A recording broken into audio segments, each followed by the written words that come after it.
Fala galera, sejam muito bem-vindos a mais um vídeo aqui no meu Mundo Otaku. Meu nome é o Ellerson e hoje nós vamos falar sobre Boruto, o mangá de Boruto, o capítulo 29 que lançou recentemente, e nós vamos abordar aqui um pouquinho sobre ele porque eu sei que alguns de vocês gostam, e nos vídeos anteriores até pediam para que eu continuasse a falar sobre Boruto, então sem mais delongas, vamos falar sobre Boruto. Nós tivemos na capa desse capítulo uma exclusividade inteira para o Kawaki, que até faz sentido, porque estamos basicamente tratando um pouco sobre a história do Kawaki. É basicamente um arco sobre o Kawaki atualmente.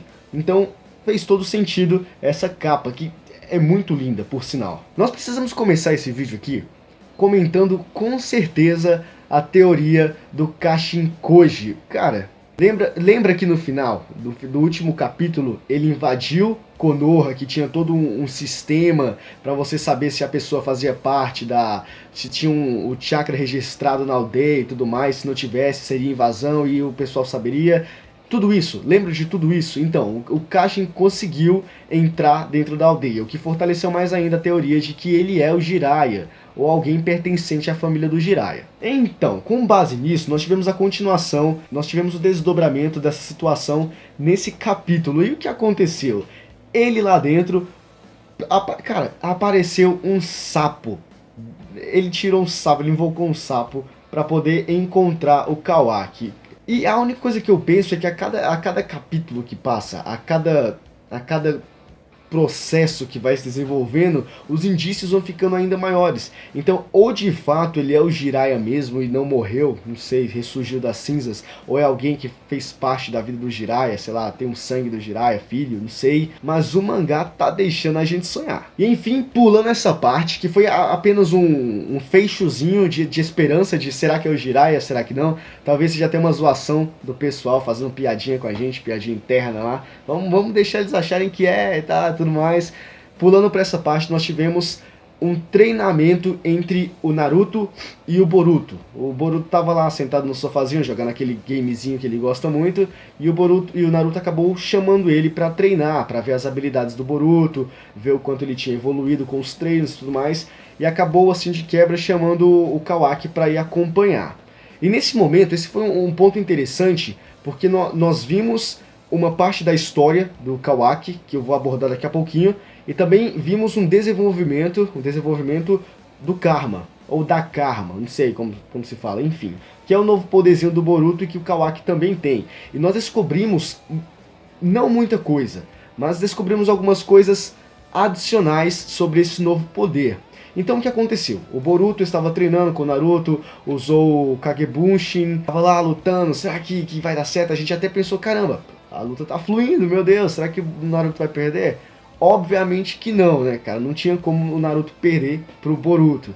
Mas em um momento, em um ponto da história, o Kawaki ficou muito ficcionado pelo Kagebunshin. Ele ficou muito focado nesse poder, que foi um ponto até interessante porque ele se interessou tanto nesse jutsu. Mas enfim, aí a Himawari estava com ele, estava sentada do lado dele e explicou uma série de coisas. É o jutsu do Oni-chan, ele domina, que também é do papai e tudo mais. E contou um pouco sobre o Kagebunshin, bem superficialmente, mas acabou contando. E então o Boruto estava apanhando, que era o óbvio, né? Todo mundo sabia que isso ia acontecer. E o Kawaki então falou para ele usar o Karma. E foi nesse momento que a gente descobriu um pouco mais sobre o Karma. Então, o Boruto não sabia nem do que ele estava falando, como sempre o Boruto meio idiota. Do que você está falando? Ai, meu Deus do céu, tal. E aí, esse foi um ponto que deu a entender um pouquinho mais sobre o Karma. O Kawaki despertou o Karma dele. E, intuitivamente, o do Boruto começou a se despertar também. Então, há uma conexão entre Karmas. Que, no caso, atualmente, a gente só conhece o Kawaki e o Boruto. Aquele cara que é o pai do Kawaki, eu não sei exatamente se ele tem o Karma, mas foi ele quem deu o Karma pro Kawaki. Mas então, como nós estamos nessa saga, nesse arco do Kawaki, nós temos a sincronia, a conexão entre o Kawaki e o Boruto ligado ao Karma. Então isso foi interessante. Simplesmente despertou no momento em que sentiu o Karma do Kawaki. Assim que o Karma do Kawaki foi despertando, do Boruto, consequentemente, também foi se despertando. E isso foi da hora. E nesse momento a gente viu uma potencialização de poder do Boruto, porque ele começou a ser mais ágil, ele começou a ser mais rápido, o jutsu dele foi mais eficaz, mas mesmo assim, obviamente, ele perdeu pro Naruto, né? Porque meio sem lógica, né? Que ele ganhasse do Naruto. Mas o ponto principal, que vem agora, que eu disse que ia comentar com vocês, que é um feixezinho de luz, um vislumbre do que é a história do Kawaki. Muitas coisas já foram abordadas sobre a história do Kawaki, desde o momento que ele apareceu na série até o momento, só que continuam algumas coisas a aparecer. E dessa vez, ao final da luta, do treinamento entre o Naruto e o Boruto, eles fizeram mais ou menos assim com a mão.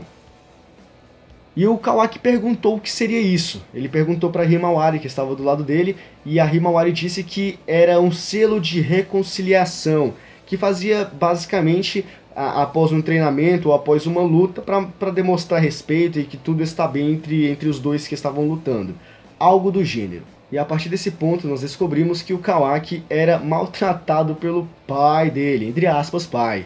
Então ele sofria bastante, porque o pai dele meio que cobrava dele, era rígido em relação ao karma. Porque como a gente sabe, tinha toda aquela questão de não serem filhos exatamente, mas serem, sei lá, uma espécie de projeto a ser desenvolvido, como a criação do Mitsuki, entendeu? É algo químico que está sendo ali feito para ver se vai dar certo ou não, é uma composição de várias coisas que no final vai dar uma pessoa a qual foi incumbida a um objetivo final. É basicamente isso. E essa a visão que o pai do Kawaki tinha em relação a ele.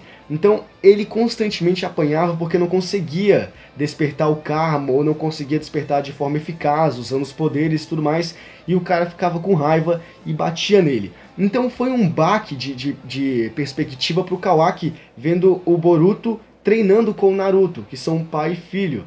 Então, como assim, cara? Os caras estão lutando, eles estão mostrando habilidades, que era basicamente o que ele fazia, só que o Boruto era feliz fazendo isso. E terminava tudo muito bem. Então até o Kawaki até discutia um pouco com o Naruto, no final de tudo, se o Boruto era sempre assim, e isso é muito estranho, e tem todo um discurso do Naruto sobre ele ser a prova viva de que as coisas podem dar certo, que você precisa de amigos e tudo mais, aquela baboseira que a gente conhece desde o Naruto clássico, que ele vem falando para as pessoas e vem convertendo elas. E é basicamente isso. E lembra que no início do capítulo eu tratei sobre a questão do Kashinkoji ter adentrado a vila de Konoha e tinha um sapo, ele invocou meio que um sapo para ir atrás do Kawaki. Então, ele encontrou o Kawaki na residência dos Uzumaki, na casa do Naruto. Então apareceu, deu um enfoque, um enquadramento maior no Kashinkoji, falando: "Ah, então era aí que você estava, Kawaki?" Então, cara, o que vai acontecer a gente não sabe. Tem toda uma questão de será que o Kashinkoji é o Jiraiya ou é o filho do Jiraiya, eu não sei. É uma coisa que está muito repetitiva até.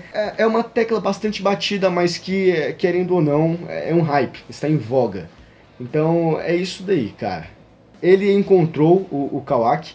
O que vai fazer agora eu não sei, se ele vai optar por uma entrada mais brusca e adentrar ali dentro da casa, chutando a porta, falando que não sei o que, Kawaki, você vai com a gente, você é nosso receptáculo.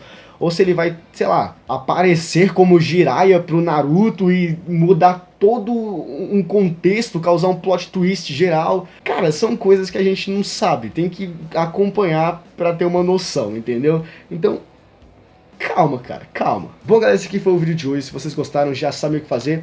Deixa o like no vídeo, se inscreva no canal e ative o sininho para não perder as próximas notificações, beleza? A gente se vê no próximo vídeo. É nóis, valeu, falou e tchau.